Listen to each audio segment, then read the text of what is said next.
Welcome to our fireside chat talking about why AI adoption is a change management initiative. So today I'm so excited because I'm joined by my amazing friend and colleague and awesome HR professional, Keri Mantegna. Keri, welcome. Thanks, Alina. I'm really excited to be here and be able to have this conversation with you today. Thanks so much for having me. And Carrie, you are like one of those leaders that, I mean, we're friends, but as a leader, like you're one of those leaders that I value and I see you pour your heart in everything you do. So I'm so excited for you to be here. And everybody, Carrie is a culture and transformation leader with over 20 years of experience in both education, adult learning, and cultural transformation. And Carrie, I sit in this intersection between HR and IT, You do. and Thank goodness. the We need translation, that. right?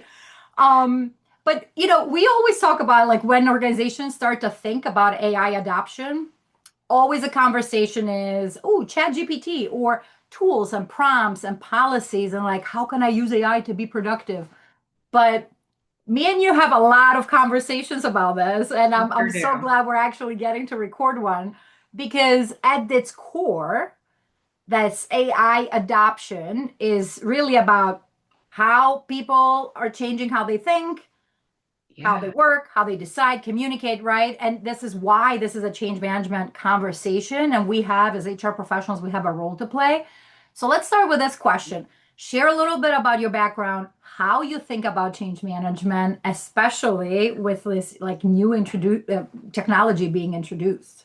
Yeah. I mean, at the end of the day, right, we're in the people business, and so from an HR perspective, but really from any perspective, right, AI is new, like any new thing.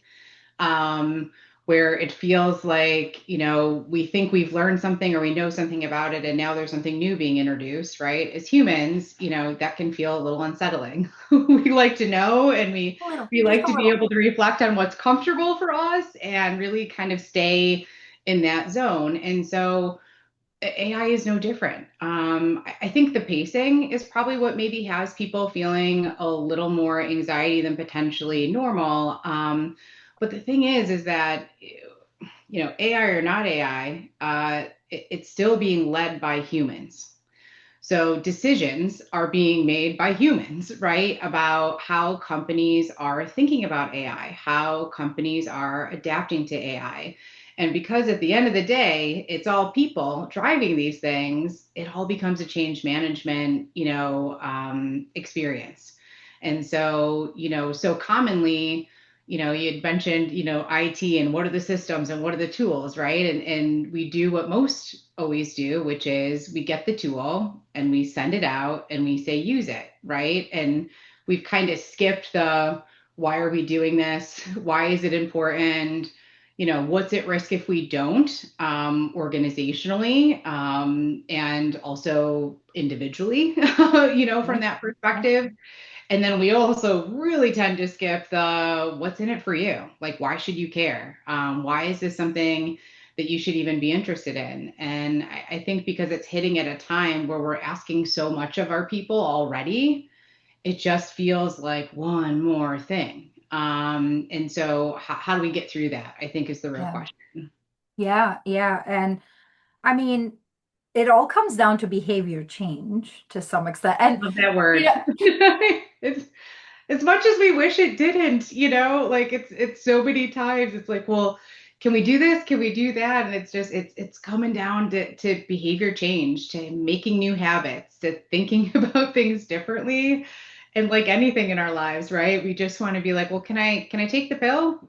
Can I take, can I do something else? Can I because it's hard. It's so really what hard. what do you see? Like what happens when leaders focus on the technology side but not the behavior change? Like what do you I think whenever we talk about behaviors, it feels a little touchy-feely for people, especially in business, right? It starts to feel a little like, subjective and squishy, and I'm not real comfortable about it.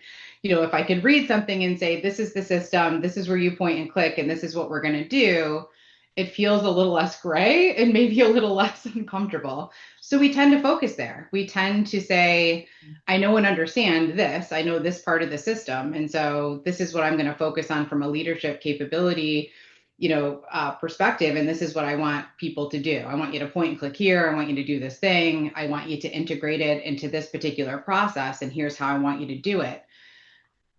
But it becomes a little bit gray for us. And right, like everyone's got different strengths and capabilities around emotional intelligence, around building trust, around, hey, am I even just comfortable like talking about what people might be thinking and feeling about something? And so as humans, right, we all have some different comfort levels and capability with that. And so that's where I think when you start saying like, oh, behaviors, what do I have to change? People start to kind of say, well, no, well, I communicated it, right? Like I told them what to do. So we're good here, right? I told them where to point and click. And, you can tell people, right? I think we all maybe can easily think about our own personal lives of the things that we know and the things we should be doing, right? Not that we want to get into the shoulds, but it's pretty natural. Yeah. Versus the hard work of what it means to really say, oh, wow, okay, I've got to do this thing differently. It's going to take some very intentional thought and rigor around building a new way of thinking, around building a new way of behaving. And how do I do that? And I just think that it's not something that we tend to generally be super comfortable with. Well, and because we're not comfortable with, and I think this time around it feels even more different than just any technology adoption or integration. And I think because we're struggling so much with change in general, now it's even harder. And right, like why does it feel so different from other workplace technology changes? You know, I just think there's so much going on in our world holistically. Just you turn on the news and you absorb what's going on, and it can be kind of scary, honestly. It's just a lot of uncertainty. I think a lot of folks feeling like they don't have a voice and they're not being heard and, acting out in different ways, right? And just feeling uncomfortable in general with what's going on and not sure. And so everyone, when you feel that fear, whatever might be bringing that on for you, everybody really manages and shows up with that differently. And so I think just I mean, post pandemic, right? I mean, we never would have dreamed something like the pandemic could have occurred. And by we, I shouldn't say that. I think there were those that saw it coming and probably saw it coming for a long time, but um, you know having lived through it now and finding ourselves almost again, like you can see the behavior from a pure human standpoint of like we're slowly integrating back into what was comfortable for us, because we don't like being uncomfortable, and so you take remote work as an example. I mean, we've just begun to really understand it and to, we had global companies, obviously, that were doing remote work, before the pandemic. But for the most part, how we lead people, how companies organize themselves and get work done has been pretty much the same. And so while some experienced a real burning platform for change during COVID, um, when we're forced to do things differently, you'll see that, from a trend perspective, a lot of companies are choosing to go back to what we already know and did before because that's what's comfortable. The challenge is from a change perspective, collaboration, of course, like you can't replace the in-person human dynamic of the Yeah. social and emotional needs that take place when people are together for connection, collaboration, thought processing, brainstorming, things of that nature. It can't totally be replicated, 100%. Especially when you're working remotely and people aren't using cameras. So you're losing 70% of your communication before you even get started, right? Because 70% of our communication is still nonverbal. So I can't pick up on tone. I can't pick up on body language. I can't sense from the email or the Mhm. chat where is this person coming from. Now, if they wrote you something in all caps, I think you might be able to take a guess as to where they're coming from. That's typically a no-no. But like right, when we're at home by ourselves, we are telling ourselves lots of stories because we're filling in gaps of information that we don't have. And so, I think what you're seeing from a change perspective is, we're coming out of pandemic, we're going through a lot of different, unsettling situations in our external environments, and work now is changing at rapid paces. So it's change upon change upon change. And I don't know that as humans we've been in a situation like this before to hit these types of really like impactful changes one right after another. It just kind of seems to keep coming. And I think people are tired. Yeah. And there's so many fears that are coming out. Because honestly, like there's times that we forget that the pandemic was just a few years ago Oh and yeah. that people are still recovering and there is still so much trauma and Yeah. so much I And guess so so much to many emotions. learn, right? I mean, so Yeah. much to learn about ourselves and how we collaborate and how we get work done and how we lead. So much, to learn there, and we just haven't had enough time yet to really absorb it. And the more that we're kind of leaning into what's the most comfortable thing for us and not challenging some of those thought processes to say, well, if I bring people back into the office, okay, we've done it. We're back. We're going to Yeah. collaborate again. And we know that, it doesn't necessarily just happen through osmosis or because a leader happens to be in the same building with all of their people, that all of a sudden now there's trust, there's connection, there's collaboration, there's those things, right? You still have to, I guess with anything, right? It's not so much what you do, it's how you do it that becomes the critical component of it. And that's all about change management. And but there is I feel like there is still resistance. There's so many pieces to this from a fear perspective. There's confusion. There's Yeah. I mean not just from the pandemic, but like throwing now AI into the mix. There the emotional state is a risk, but also the readiness is a big piece because it goes with that, right? Like if you're Absolutely. emotionally not there yet, you're still struggling with everyday things, with life in general. Now you bring that to work. Now you have, oh, we got to use AI at work and got to figure that out, right? Oh, AI is going to take your job, or somebody who knows AI is Right. going to take your job, right? There's so many statements out there and so many things happening that a lot of times it's the overwhelm is like, nope, I'm not touching this. So, put the Right. head in Avoid. the sand, Yeah. Yes. or I'm it's like uncomfortable. Let's avoid. too Yeah. happy, right? Oh, another shiny tool, another shiny tool. Let me, right? So, I guess what does readiness look like before even asking people to start using AI at work? I mean, it's such a great question because it's got tentacles, right? So the first question from a readiness perspective that you've got to ask yourselves and be really honest with yourselves is, what's our current culture today? Before I add AI into anything, right? It's what's going on for people in their everyday experience right now. Is there trust? How are our leaders doing?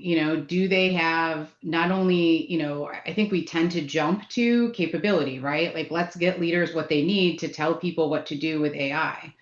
But what about, do they have even the capacity themselves to be able to absorb that in this present moment, right? Because there's been lots happening that, leaders have gone through over the last couple of years to just kind of be like, okay, like maybe now they're just kind of getting their footing back as they've now adjusted to a new way of working, a new way of connecting that includes both remote, both in person, and they've navigated that space. And now it's like, okay, guys, thanks for that. And here comes AI next, and that's a lot for folks. Not to mention, companies, economy is seeing some ups and downs and some volatility in general of kind of, not sure where this is going, right? So then businesses are already making different decisions and trying to kind of, maybe be a little more conservative and how they're spending money or different things because there is uncertainty out there. So maybe they were already making cuts or trying to do, less with or more with less, right? I think that's a famous phrase that we tend to use. So if that's already happening, and then you say, oh, and by the way, we want you to integrate this, AI tools into what you're doing. One, do they have the capacity? And two, like, do we give them any time? Right. I think that part of why AI is so challenging for people right now is because it's also the pace of it, because it's not only learn this thing, because as leaders, we tend to have to absorb it and go through the change process ourselves, right? Before we can show up and help others lead through it. And it doesn't necessarily feel like there's that time. I think we joke at work sometimes when it comes to, technology. I'm a little technologically challenged. It doesn't come to me super naturally. So like I love being the lowest common denominator when we're going to roll out some new system. Like, hey guys, if I can figure it out, everybody can figure it out. It's not necessarily a strength that I have, but I get by. But when you think about that, like if it's something you're already unsure of, the point you made earlier, I don't feel like I have the adequate time to understand it for myself. How on earth am I going to show up and be an advocate for this and help people understand, and be an effective liaison? That part might still come, pretty easily. But then at the end of the day, if I'm really trying to be the one to help my team understand what's in it for them, and I'm not clear on what's in it for me first, that's really difficult. Oh, yeah. And so Yeah, and now you're gonna have to not just lead people, but also lead change yeah, agents and right. process. And you said something that I just love, and I'm writing down nuggets because I just love our conversation. But readiness is about like starting with what's our culture today, and it's this intersection between jumping with capability versus do they have the capacity? And Yeah. there's such a big gap, and I think this is where it's the perfect intersection where HR professionals are today and their role in HR. I get it that we are like reactive and stuck in, this go, go, go with compliance related situations. But like, I feel like we have the perfect opportunity as HR people to be in the middle of this and be leading AI adoption because of this reason, helping people build that capability and allow them for that capacity. And I think if IT leads this, it's going to very easily become a compliance project or a productivity project or adoption, right? And I think HR has to have that partnership with other departments to be able to lead those. I mean, 100%, Alina. I mean, we know, right? Like at the end of the day, you know, it, people have to do the thing you want them to do. It's that simple. And so and that's really where HR comes in. It's how do we help the people, be clear on what's being asked of them and to really understand and internalize why, not only why it's important and what's at risk if it's not, if we don't, but also like how can this help you? Like, how is this something that's going to be good? And I'll tell you right now, like, that is where we're losing people because, with the rhetoric that you already mentioned around it's going to take my job and these fear factors, because, it starts with I'm not really sure. We say AI to mean 1,000 different things, right? So people aren't even clear when we use the term AI in organizations or in general, right? Like, everyone comes to that, comes and is thinking about artificial intelligence differently, right? Because we're all thinking about that through our own lenses and our own experience. So that's going to mean different things to different people. Okay, like maybe I've only been exposed to chat and copilot, so that's what I think of when I think of AI. And so, one, I'm not clear on what it is when we talk about it. I'm not even sure what we're really talking about here. And then you add to that, these rhetoric around it's going to take your job and these kinds of things. And so you get caught in the fear loop and you can't make the leap to, well, how could it help me? And so that's where HR comes in. I think that's when leadership comes in, is to help understand, hey, like, let's not look at the whole thing right now. Let's look at pieces of the work, as to how AI can help us in these particular moments with these particular tasks, right? Rather than looking at it as this huge thing. It's kind of like, when you're trying to learn to do something, right? You want to break it down into digestible chunks. You got to scaffold it, so that it doesn't feel so big and overwhelming. And we've got to take AI that same way. So we have to kind of almost fight the inner feeling I think we all have in terms of race to time. I feel like there's this other rhetoric out there from a company perspective that's like, you better adopt it and you better be the first to, because if you don't, your customers are going to be asking for Yeah. it, and your client, your competitors are going to do it before you. And so I think we're allowing that sense of urgency to take over for us. And to your point, that's where HR has got to help the company slow down for a minute and say, look, it yes, yes, and yes, yes, and these things are all great things. These are things we can do it, but we have to do it right, because if people are feeling like it's going to take my job, and yet you're asking them to think about how to implement AI into their current workflows and ways of doing work, the human brain's going to go, wait a second, there's some cognitive dissonance here of like, so you're asking me to do the thing that's going to work me out of a job. And so, and that's where I think the real fear is coming from, and where change management becomes critical to helping people through that Yeah. change. And I truly believe that organizations who will take the time to actually figure this out will be more successful because what we're seeing now, it's like, oh, the Amazons of the world just laid off, whatever, 10,000 people. Um, I think that is not well thought out. And AI is one of the reasons, but there's multiple reasons why reorgs happen. Being in HR, Sure are. you get it. Sure do. But I think the message is, look, AI is eliminating all these jobs. What they're not seeing is the token usage behind the scenes that now, like I think it was Microsoft that they use their whole AI budget of a year in 3 months. So now you start to think, well, where should I retain the talent? Let's Right. not rush into, oh yeah, we figured out this workflow, we're going to eliminate this job, right? And suddenly now you might have to hire back people because you just realize that AI tokenization or whatever the term is going to cost you a lot more than retaining some of your critical talent. For sure. Because I mean, the reality is, I mean, most organizations, right? Workflows a lot of times sit with the people doing them.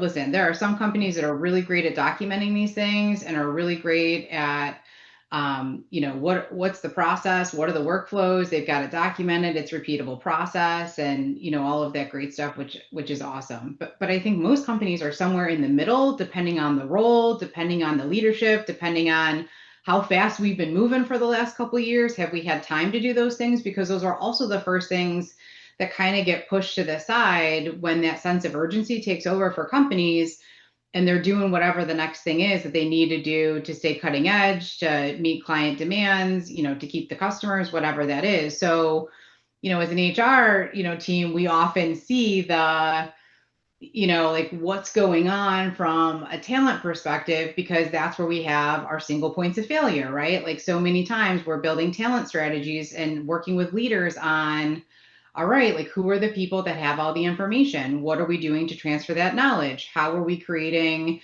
documentation and repeatable practices? And so when you think about that end-to-end work experience and those process flows, you almost have to have those, right, for AI to be appropriately evaluated and integrated into the ecosystem.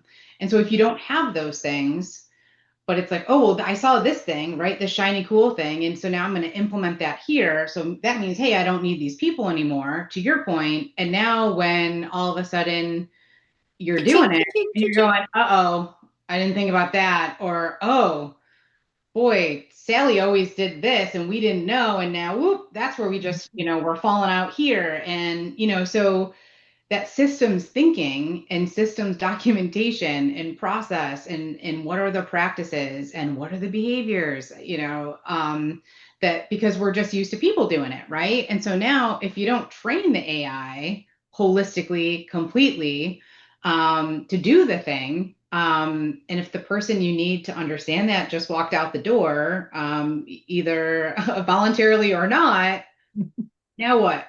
Right? Yep. And that's Yep. where we're going to see backtracking because we got really excited about this cool new thing that's going to save us gazillion dollars. And then we're going to have to work backwards. And I think we've seen that. That's not, I don't think that's unique, right? In terms Yeah. of, Yeah. a market, something that, comes into the market fast and everyone gets excited and we're not able to pump the brakes holistically and be thoughtful and strategic and systematic about what we do, and then we got to go, uh-oh, now we gotta back it up a little bit. Yeah. And the hard part here is going to be, what's that experience doing to your talent in the Mm. meantime, and then how do you get them back? Will you get them back? Oof. Becomes But an interesting question. that is exactly the like what HR like people are like, well, what does HR bring to the table? That is it, right? You hit it right on the nail. It's like helping in this partnership with IT and legal and compliance and business leaders, right? Helping them answer those questions of like, what is changing? Why does it matter? Who is impacted? What support do people need? What behaviors need to shift? Like, how do we build trust? How do we retain our talent? How do we, right? Like, that is the, Yeah, and we see it. We've already seen it. I mean, I mean, think post-COVID, right? Mhm. Post-pandemic. What's going on with education right now? Hmm. How many people are signing up to want to go into education? We had so many educators, bless them, and thank you for everyone who went through what they did to help our children continue to learn and stay connected through a really tough time. Um, but listen, I don't have the data in front of me. I could ask chat, but I'm guessing that that's probably going to be an area of demand that we're going to see. And I think we're also seeing it in our healthcare Oh, systems. yeah. I mean, for our healthcare providers, nurses and PAs and doctors, and I mean all of hospital workers in general. I mean, hospitals they're closing down in rural areas, and we're seeing some real access to care issues. And I mean, I can't imagine what these folks went through on the front line to get us all through, probably over 2 year pandemic. And then, of course, and then they have to keep all the lights on, plus deal with the aftermath and after effects of all of these things. And they're also trying to run a business on top of it. But I mean, just look at what's happening to our talent pools in those areas. You've got folks that are, they can't find, nursing shortages and trying to recruit, and even for our physicians, trying to get physicians out to rural areas where, they're thinking to themselves like, okay, well, it's a rural area. Do I have a family? How are the schools? Right? I mean, it's the ecosystem is so interconnected, and we're seeing it. And I think we've got to think about AI in a very similar capacity, that if we don't care for our people, right, and do things responsibly, um, and with, frankly, heart, right, as to how we handle some of these things, we're just going to see people going, no thanks. Like, I don't want to do this, because AI, as it's opening up opportunities for businesses, it's also opening up opportunities for individuals. Hey, I'm thinking about starting a business. All right, well, here you go. I just created a website for you, a marketing campaign, and here's Exactly. your business structure, and here's what you want to do for payroll, and here you go. So, people might have more options now to go into business in other ways versus, hey, I don't really want to be aligned to an organization that then I'm subject to whatever they want to do. And then I'm waiting to see if I have a job or not, So I Yeah. think those are all really human things we've got to think about. Yeah. So as we think about the role of HR professionals, what could be one thing that your advice, right, that HR people can do this week to kind of start treating this AI adoption like a change initiative? What could be one thing they can get started with?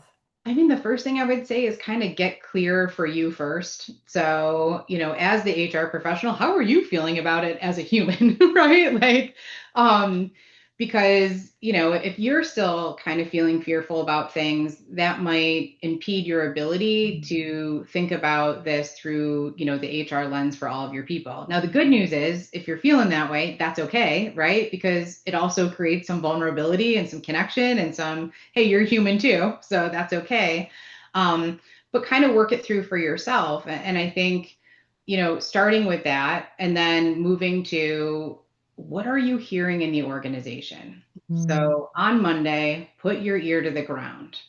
Maybe plant some seeds and ask some questions about, hey, how are you doing? Oh, I saw this article, from Wall Street Journal or Harvard Business Review, whatever, hey, what did you think about it? How are you feeling about uh, the amount of change, right, that could be coming? Or, hey, have you given any thought to how, um, if Copilot or chat is a tool that the organization has adopted, hey, have you tried it yet? What do you think? How are you feeling about it? I think just starting to listen and maybe ask some curious questions to help understand where are people at. And as with anything, right, you're going to get a spectrum of responses.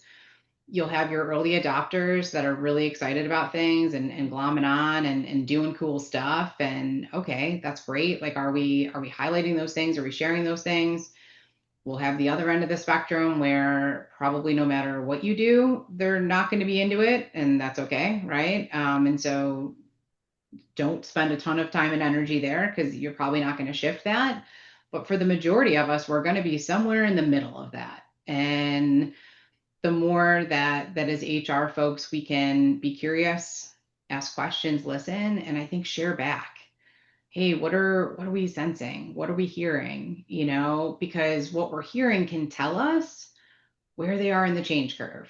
So if they're asking questions like, I don't really understand what AI is, okay, like we've not moved past awareness yet. If they're not even sure what it is, right, they can't then understand the why behind it. Mm. They can't be clear on what's at risk if not. So we've got to start there. If you're hearing questions around like, hey, I get it, I think it's neat, but boy, I'm a little bit nervous about how the company is going to handle these situations. All right. How are we doing with our communication? Are we being transparent? Are we communicating enough? And remembering the hard part here is that while, HR can, put out lots of communications and so can the leadership team, but individuals want to hear directly from their leader because that's where the trust has been built, and that's the person who's accountable for signing off on their performance reviews and, giving them feedback and all of those things. So their direct leader is really their trusted partner in this. And so, I think once you kind of put your ear to the ground as an HR professional, you're listening for what people are saying and also what they're not saying, because sometimes people are scared, but they're not going to say it. Because if I raise my hand and I say, I don't believe in it or I don't get Yep. it, that's going to put a target on me. So, nope. So, what are people saying? What aren't they saying? And then, how do we really wrap support around those direct leaders, help people? But we first got to help those leaders understand where are they? Where They, are because they? they're in the middle. Yeah, Yes. I yeah, mean, and they probably don't know what to say or what not to say. And exactly. so then what type of training or support could help those leaders help themselves move from fear to more confidence and then also support then their employees to move from fear to more confidence? Yeah, I think the first is opportunity to learn, right? So, who are what AI learning tools do you have at your disposal, today? If you don't have a lot of those, are there AI experts in house that you could kind of bring people together to ask their questions, to understand?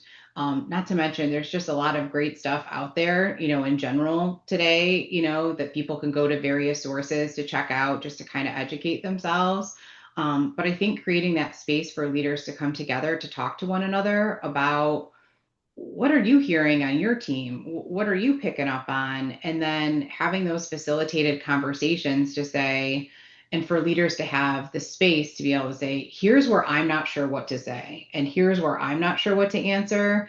And then collectively coming up with those things as a leadership team. So it's not like, we do this all the time. Like we can create the speaking points for you guys and we can send it out to you. But if you're reading bullet points off a piece of paper to your people, nobody buys that. Like they don't think that, like that doesn't feel genuine. That doesn't feel authentic. And then when you're done reading the bullet points, if you personally don't believe in it, and then you make a face or you make a comment like, ah, yeah, I don't know. This is what they told me to say, guys. Ha ha ha. It's, I don't know, kind of thing. That's not going to help, right? And it doesn't help from a trust perspective. And it's okay not to know. And I think that's the biggest thing for leaders right now is like, because we Yeah. don't know. Frankly, none of us do, right? I mean, it's a big question We're mark, all improvising. right? I mean, and that's so it's this beautiful, scary point in time. But if we use it well with creating connection, because we're both vulnerable in this, like me showing up and pretending I have all the answers to my team's not going to help, right? So we can have this kind of vulnerable moment together and breed connection and trust out of it because we don't know.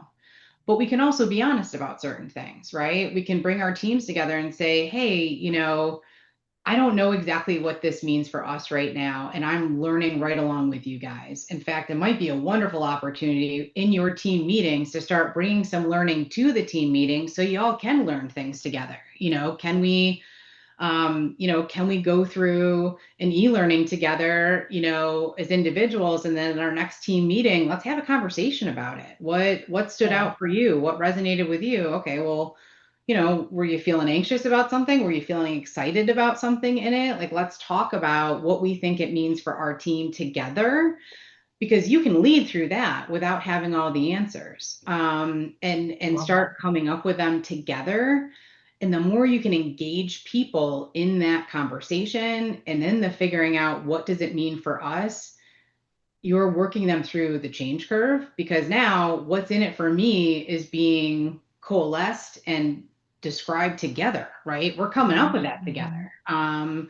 And so the thing that was fearful is now becoming, oh, okay, well, this is Yeah. okay, and this feels all right, and hey, maybe this is kind of neat. Like, what could this look like? We're designing that together, and that's bringing them through the change curve at the same time, but along the way that also gives you momentum, but also opportunity to also be authentic in that you don't know, right? Because I think what's so exciting about AI is also the thing that's so scary about it, which is the capability for what it's able to do is fantastic, but it's also super scary because, like, well, if AI is doing it, what do you need me for?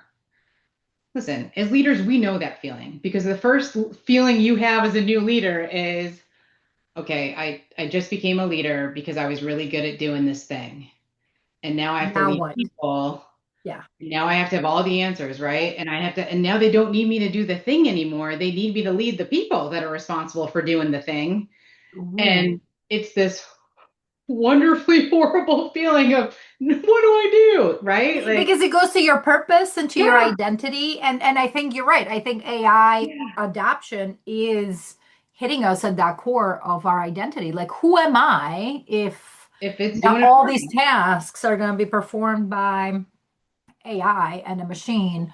Who am I and what do I do? And I think this is where the opportunity is, that how can we elevate the human Yeah.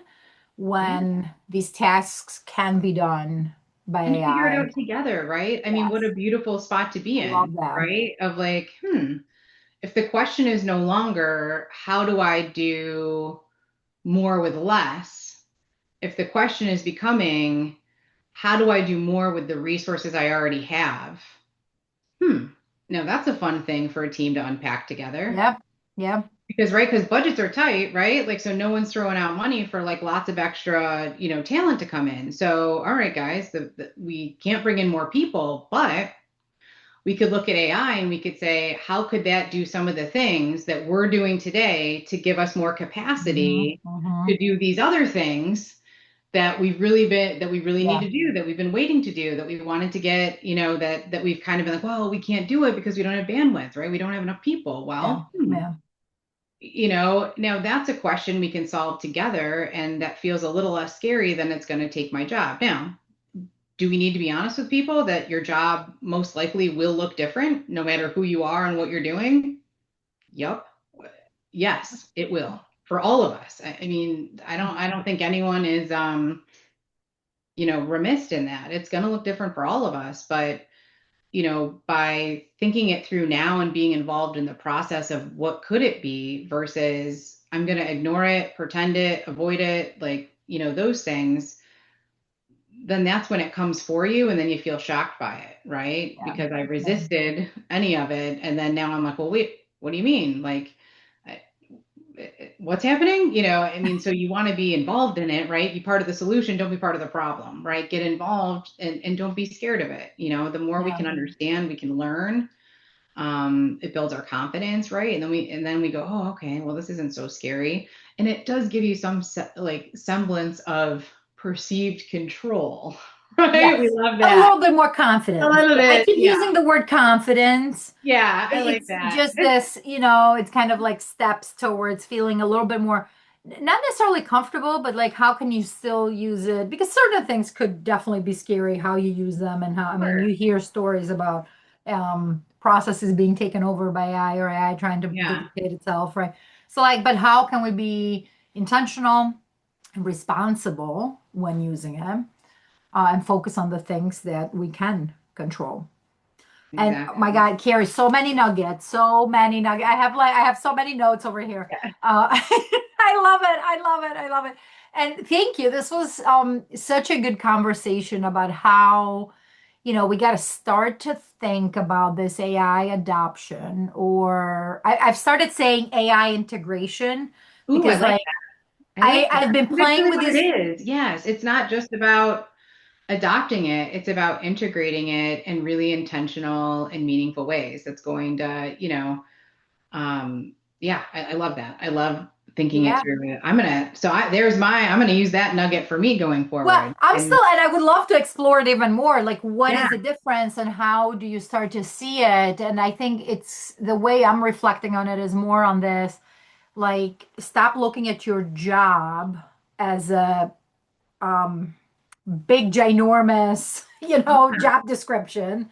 I think dissecting it in tasks yeah, and dissecting it love in that. behaviors or things that maybe AI can help with this specific task. I think that's how that integration will have to start to happen. So I think that's where I'm kind of trying to shift the vocabulary and see what makes more sense because adoption feels so big and heavy, Guys, where integration in my brain, or at least in my yeah, brain, it's like, what are the tiny pieces that I can focus on? yeah.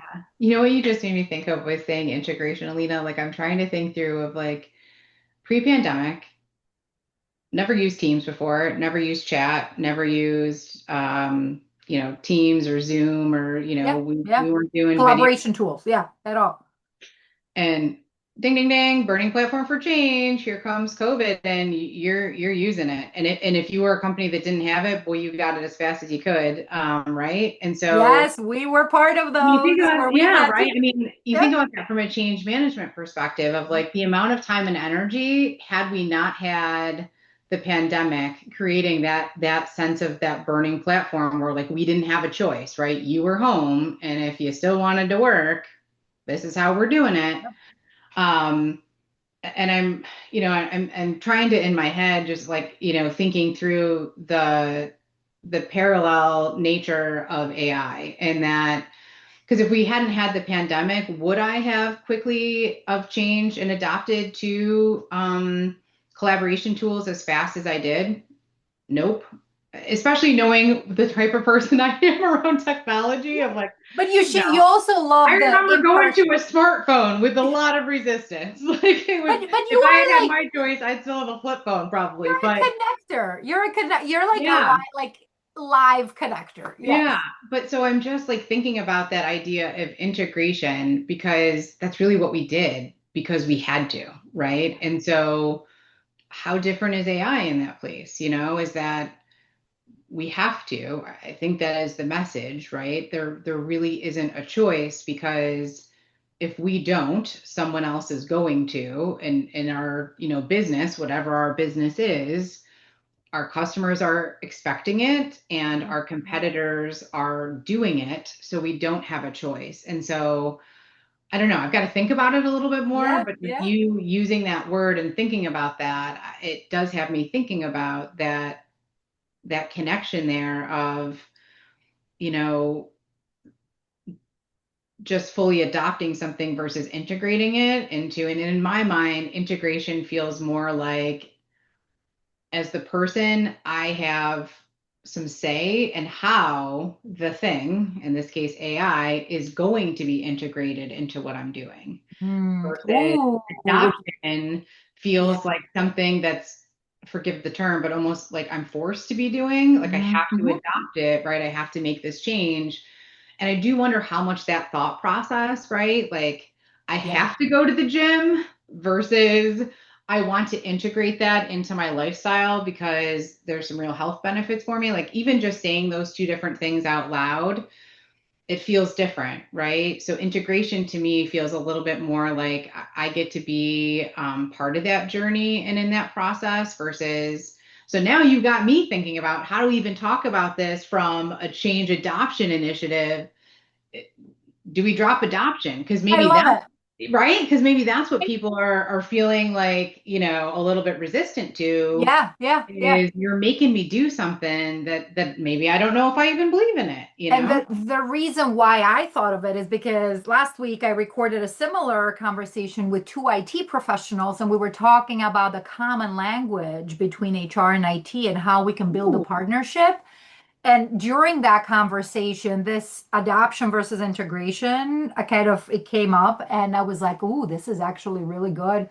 So maybe me and you can like yeah, think about this and come back and I record really something else would. between this adoption and inter. That would be so Yeah. cool. Yeah, it would really be because, right? Like again, how we do something is sometimes more important than what we're doing. And that's why language is so important here, right? And we're all human. And so we all have certain, we all come to the party with histories and perspectives and lenses as to how we're going to react to things, right? And so words matter. And how we think about this matters. And so, yeah, so, I think we've got to dive into that a little bit further to understand, how HR can help organizations be showing up with curiosity, listening first, reflecting back in the organization of what they're hearing and helping guide the how we do AI integration. Oh, that was such an amazing wrap up because I was gonna say, do you have any last words of wisdom? And honestly, you just like went through it Well, it really. kind of came together as we've been talking about it. So thanks. I think it's pretty clear that I'm an auditory processor. So as I'm talking, I'm like, oh, okay, like that makes sense. And so thank you for letting me think about it out loud. I Yeah, love that. which So I just building recently connection learned is while one of still, the chat GPT fabulous things that it can do, right? Well, and I think right? you helped me with that little nugget of like, well, do you talk to it? I'm like, what do you mean? She's like, talk to it. And I was like, what? Talk to But Chad. it is an amazing thought partner. I know like I have to be careful of like how much it really wants me to feel good about the thoughts I'm having versus You being can change that setting now. yeah, You can I know. change Like, that. You can, well, like you yeah. don't have to tell me I'm a genius, although it doesn't hurt. You know what I mean? Like I don't hate it. Let's be honest. Next time, try, and you can even tell it like be brutally honest. Do not sugarcoat anything. Like there is Yeah, even a setting now you can give it yeah. instructions as to like how you want the responses to be. See, So and I mean, and there's an opportunity right there, right? We're talking about AI integration right there. How do you integrate it into what you prefer? As you're there you still go. the human in the lead on all of this, right? Yeah, And the yeah, capability keeps changing. So like what works for you? How do you want to integrate it? So I think we're onto something here because I do think that if we can have people feeling more empowered to be part of the solution versus feeling like they're just holding the catching mitt and they just got to catch what's coming at them and hope they still have a job at the end of it. I think that's really where it's going to be hard for people. And I get it, right? It would be hard for any of us to feel like, oh yeah, man, I gotta accept that this is happening. But how do you integrate this into what you're doing and flex with it because it's evolving as fast as we are. yeah, So you can flex with it. You can learn and go, well, this is for me. Nope, that's not for me. And kind of and keep swimming. yeah, yeah. Well, thank you, Carrie. So We will put your LinkedIn profile at the bottom Oh, of thank you. this video so that way people can Great. connect with you and reach out on LinkedIn. I'm gonna get more active on LinkedIn. I've been a little dormant lately, focused on lots of things. So I was like, oh, you know what? Like it's a lovely opportunity to, I love the idea exchange that's going on because it's a Yep. challenge for all. And I don't even know if challenge is the right word, but it's a new opportunity we're all trying to figure out together. Exactly. And you have so much to offer. I love our conversations and I'm so glad we got to record this one. And we'll do a version two. We got to do a, or not Yeah, like a number two, yeah, follow up. Yeah, I or think we got to follow up. cover this Yes. integration more, I think. And boy, I think it's just how we're framing that for leaders and bringing them into that integration experience will help them even, be able to lead through this even more intentionally and feeling more empowered themselves versus, this is just the next thing I got to do on my leader list. Thank you, Keri. Thank you so much Thank you. I for really your appreciate the time. opportunity. And you're one of my favorite people to talk to. So anytime, anytime. Same here. I love it. I love it. Take care. You too.